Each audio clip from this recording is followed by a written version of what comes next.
What are different ways that a playwright can make money from their work? Well, you get, if you're published, you get uh, a piece of every script that's sold. You get paid for the licensing fee for someone to, do your show at their theater. Um, if there's merchandise that goes along with your show, you can sell that, you can make that. Um, if your play can turn into a TV series, you make a great deal of money doing that. And if it can be turned into a film, you make a great deal of money doing that. And all the shows that we've done, 25 shows, we've only had one show option for a movie, and they never made it. But some shows belong on stage only, and some of them you look at it and you go, "Oh, that would make a good show," good TV show. But your money comes from you have to be published to make money on a play, really. Or if it gets optioned to be on a Broadway run before you actually publish it, you're going to make money off the box office. But it's possible to make a living as a playwright. Can you take us through the process of once you're published, how does that work and how do you become published? Our first play was Love, Sex, and the IRS, and we opened it at the Dam Site Theater in Tinton Falls, New Jersey. And after our 6-week run, we held it over for 4 more weeks.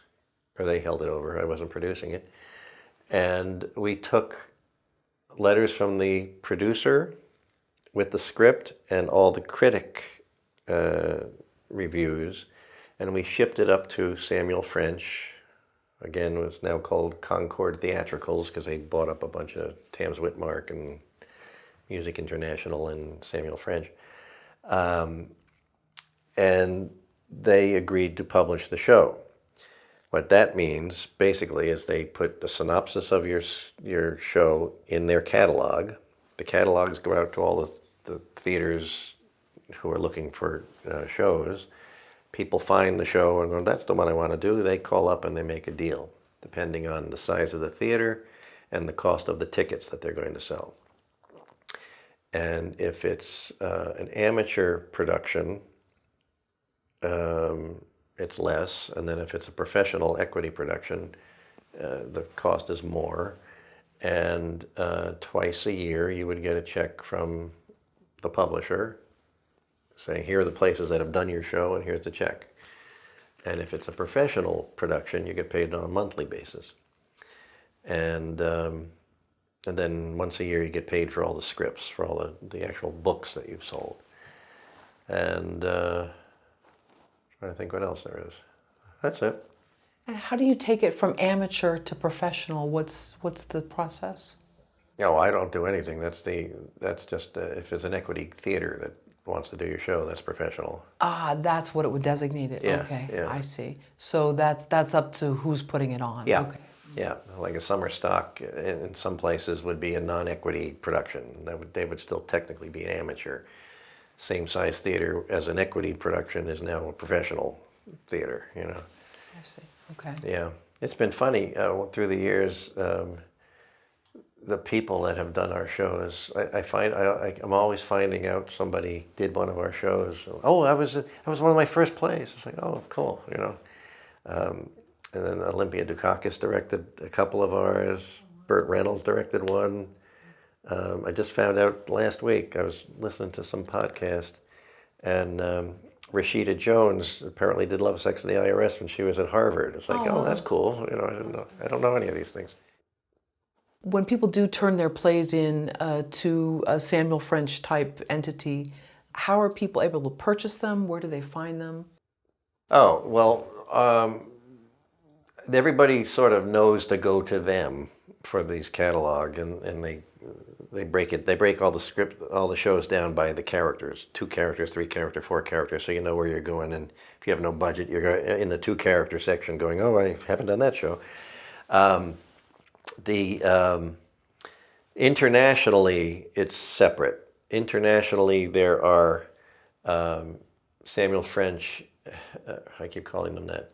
What are they called? Concord Theatricals. You know, they have salesmen basically who work for them who are calling theaters and suggesting plays and all that sort of thing, or doing some social media things to try and sell your shows.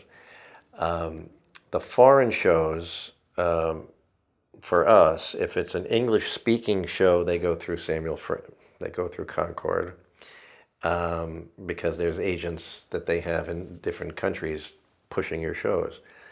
If it's an international, if it's a foreign language production, I have a different agent who handles that, and they have contacts all over the world who are also selling your show.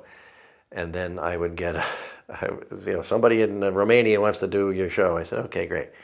And they send me a Romanian script translation for me to approve.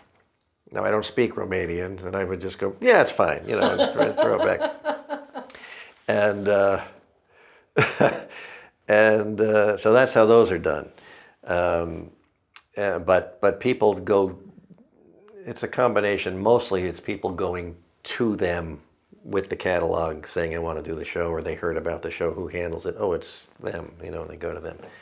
But at the same time, they have people who are on social media and talking to different people around the country, selling the shows. That's fascinating. Almost like cold calling. Yeah, I guess so. Yeah. Billy, I got this great, mother-daughter drama or two sisters, and what do you think? And can I send it to you? And, oh, interesting. Yeah. Okay. And I think on the Concord, I'm going to do that for the rest of my life. On the Concord Theatrical website, I think you can read like the first couple pages of each show if you want to, and if you go on the website, you can just you can buy the scripts from there and download things. Sure. And they used to have Samuel French here in Studio City. Yeah. Why are stage plays so meaningful to you? Because that's where I started learning the business, and that's and because it's live, that's crucial to me. I've enjoyed doing TV, I've enjoyed doing film, but you don't have the immediate feedback. You have to wait till it's finished and then you see it. With the theater, every night is brand new, and it's all between you and that audience. And no two shows are alike, even though they are. Everything's rehearsed to be spontaneous. Let's say that. And there's an adrenaline high. Major They adrenaline go, high. You're behind stage, something goes wrong, you're trying to cover it up, and the audience doesn't know, and it's you feel like you've accomplished magic. Yeah, true.